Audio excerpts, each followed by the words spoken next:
Hello guys, welcome to my vlog. For today's video guys, and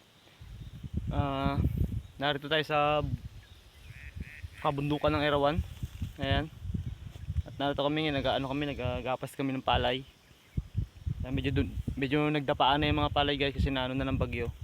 Ayan ngayon, ayun ang aking nanay at ang aking pinsan si Ate Tuning. Pupuntahan natin sila guys. Tara.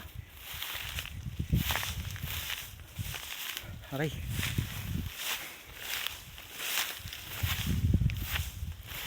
Ayan, kamusta? Nung nakabilad kayo sa init. Ayan sila guys. Si Ate Tuning at si Mama. Ayan. Nag-harvest sila ng palay. Oh. Ma. Oh. Hello. Ano ka muna sa anak mo kay pupunta natin yan sa kanya. Hi. Saan ka na? Ayan. Oh. Ayan siya, kung nakikita mo.